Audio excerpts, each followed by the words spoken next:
Hello racing fans and a warm welcome to Trackside, proudly brought to you by World Sports Betting. Bet with the best, bet with WSB. I trust that you all had a fantastic Christmas. You brought in the new year and looking forward to 2023. On behalf of World Sports Betting, we wish you well for 2023 to yourself and your families. All the best and may it turn out to be the year of your dreams. Well, what's happening this weekend? We're concentrating on one race meeting, and that is one of the race meetings on the South African racing calendar. A must attend if you can. It's the ormarins King's Plate now. It used to be a festival of racing over Friday and Saturday, but it's just a one race meeting this year, and it'll take place this Saturday. Trackside stud, Mrs. Gaynor Rupert and a team, well, they do an outstanding job just making Kenilworth looked absolutely superb with the blue and white silks of Trackside, and it promises to be a world-class race meeting. Looking at the card that they've assembled for the race day, you'd think that turnovers are going to be bumper. There is a Pick 6 carryover to race number 4, which is R1 million, and there is quality upon quality in all the feature races. So let's get straight into it. What I've done is I've got a 4 to follow. I've picked out 4 horses at the race meeting, and I'll give you a Pick 6 guide as well. We'll begin straight into it with race number 3, and this is the Trippy Stakes. It's over 1,000 meters, and we're going with what will be the obvious horse, I would think, for many on what he's shown on debut. His name is Gimme Lightning, a son of Gimme the Green Light, and what a performance it was from him on debut. If you didn't watch it, try and have a look at that replay. It was just a superb turn of foot that he's shown. He seemed to be lost in the early part of the race, didn't know what it was all about, first day at school. But when Richard Fourie pressed the button, there was so much of horse there that he finished that 400 meters, where he was last at the 400 in 21.7 seconds. Now, 21.7 seconds for your first race is something spectacular. This horse has got a serious turn of foot, and he's still learning his trade. Well, you can say all these horses are learning their trade. We know through experience that these 2-year-olds can all improve at different levels, some quicker than the others, and it's a case of form reversals on many occasions where horses can reverse many lengths from one run to the next. But with the improvement to come from this horse, number 6, Gimme Lightning, all he needs to do is just be more alert, just to be, have his mind on the job in the first half of the race. And if he finds himself midfield or within striking distance at the 400, I think the turn of foot that he showed on debut, if he can repeat that,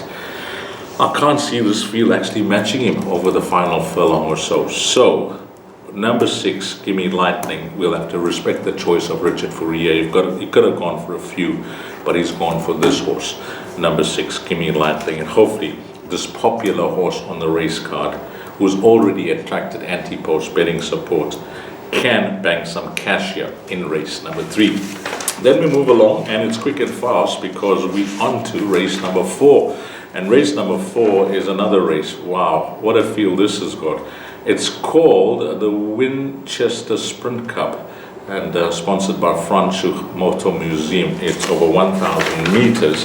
Now, this filly called Epico from the Mike de Kock yard, she is just gone from strength to strength in her career. She had that long break that they gave in January 2022. I don't know what was wrong with the filly, or if there was, anything seriously wrong with her, but compliments to Mike and his team, the way they brought her back. I can still remember that win at Scottsville, where she was coming off that layoff, and she looked like the right race at the right time for her to win the maiden. She won the maiden, and I thought to myself, on what she's shown, she could go on and win a couple of more races. Well, she went on to win 4 on the bounce, and to win 4 on the bounce anywhere in the country, anywhere in the world, does take some ability, and she seems to be loaded with that ability as well. She's very, very quick, as we've come to know. She gets into the race early, she uses a natural stride, and she seems to run all the way to the line. She very seldom tires, when the chips are down. And you look at her form after those 4 wins, the Gardenia run, that wasn't the worst. Then she won a race, and then last time out, well, that race is the race that keeps me seriously interested, the Southern Cross over 1,000 meters, where she just found the classy, the above average, the super Princess Keller better on the day, who made a winning introduction for Sean Terry.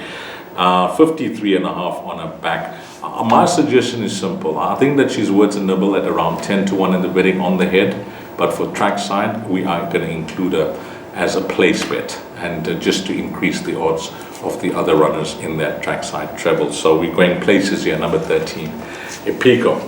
Then I mentioned Princess Keller. Well, she takes a place in the Sebster Stakes, a Group 2 over 1,200 meters.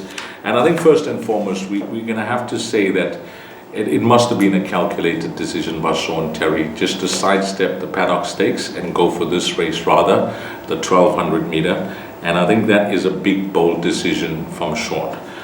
She's done well from 1,000 up to 2,000 meters in her career. In fact, if you pull out her profile, she's only missed the top 4 once in her career, which was a 5th in the 2021 WSB Met.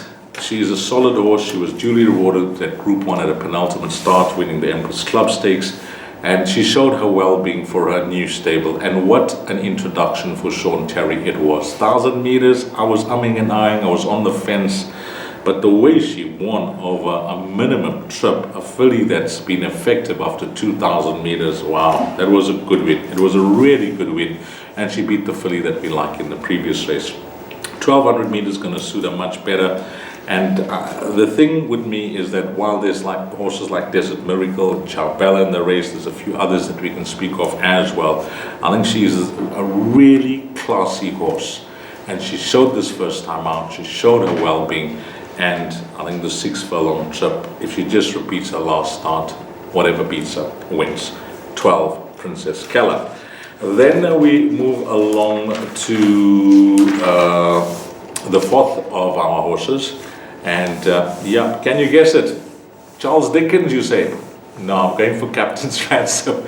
I'm going for Captain's Ransom in the Cartier Paddock Stakes, the Group 1 over 1,800 meters. And I'm going with a star, I'm going with a champion, I'm going with an Equus champion, and I'm going with a horse of the year, because that is what she has achieved in her career. She's given us memories that will live with us racing fans forever on what she's achieved, whether Justin races her over 1,000 meters, whether he races her over 1,400, 1,600, or 1,800 meters. She just runs her heart out. Her will to win is something that we all just stay in awe, because she won this race last year. And I remember the interview, I think, after the race with the connections, and they were mentioning that 1,800 meters is just her absolute maximum. She just gets the job done because of her class. And I can still remember how she got the job done that day. It looked like she was in an impossible position, but she always seems to find a finish. Just when you think she is done and she is in the wrong position and she can't get the job done, she finds her feet, she moves those legs, and she just passes the balance of the field. Now, she's taking on some quality horses here, really nice horses. This is one of the races of the day. But she showed her well-being last time out, and we all expected her to win that 1,400 meter race, and she won it effortlessly. She showed that, as a 5-year-old, she's just as good as she was as a 3 and 4-year-old. And we'll see if she can do it again on home ground, on home soil. This is her track. She's won 7 times there from 8 starts, and I think it could be 8 from 9. So she is going to be the obvious horse on the day. Race 7, Captain's Ransom. So we've got our 4 to follow, and now let's just go to a pick 6, guys. And you need to jot these numbers down, because we're not going to go through everything. But I'll give you the numbers for the pick 6. That starts at 13.50, 10 to 2, $1 million carryover, 6 million in the pool. In that first leg of the pick 6, whilst I like your Pico, the cover in the pick 6 is numbers 2, 6, 8, 9, 11, and 13. So we're going 6 runners there, 2, 6, 8, 9, 11, and 13. Then we move along to race number 5, and we are going to banker Princess Keller, that's number 13, banker. 6th race, taking no chances in that Premier's Trophy, Group 2, over 1,800 meters. I'm going with the field at the time of recording. Number 10, Future Princess is scratching, so 12 runners will go to post. We'll multiply that by 12. Then on to another banker, and it's race number 7, Captain's Ransom, number 3, a banker. So we've gone 6 horses, banker, field, banker. What are we doing in the main race? Well, Charles Dickens, he's just a horse that is going to go from superstar to legendary status if he wins this, because he's got 6 out of 6. He's made his generation look ordinary the way he won the Guineas last time out. What a superb performance, the performance of his career thus far. He's won against older horses when he did it at his penultimate start, and he's the overwhelming favorite. He's the 5 to 10 favorite. The next best in the market is Jet Dark at 9 to 2, and then Comet Ding at around 6 to 1. Those are the 2 tried and tested older horses. Comet Ding, July and a Met winner. Jet Dark, well, he is vying for 3 on the bounce in this year race. I mean, he's won 2 Queen's Plate. He's hoping to add the King's Plate to his name. He'll be the only horse in history that's won the Queen and King's Plate. No doubt about that. In the pick 6, Charles Dickens, he's won me over after his win last time out. Candace Bass Robinson, she thinks so highly of the horse, and rightfully so. So as the racing public. He's just a horse that's just getting better and stronger. It's actually scary to think how much better he can be, because he was just ridden hands and heels last time out when he won. So he is the obvious choice, but I've backed him up, and I'm not going to disrespect this horse. I think that's the best way of putting it. I'm not going to disrespect a horse that's going for 3 on the bounce in this race, and I've only included Jet Dark. So I've got 9 and 10 there in the pick 6. And in the last leg, if we're going, we got the field. It's a sigh of relief. The pick 6, it could pay handsomely, in those races where we've gone the field, we get big roughies, although we got 2 bankers and we've gone short in the main race. You could get a fair dividend, because with field at the back multiplied by 12, this firm is costing you 202 Rand for 10%. The full cost of that firm is 2,016 Rand, but 202 Rand for 10%. And that's it, guys.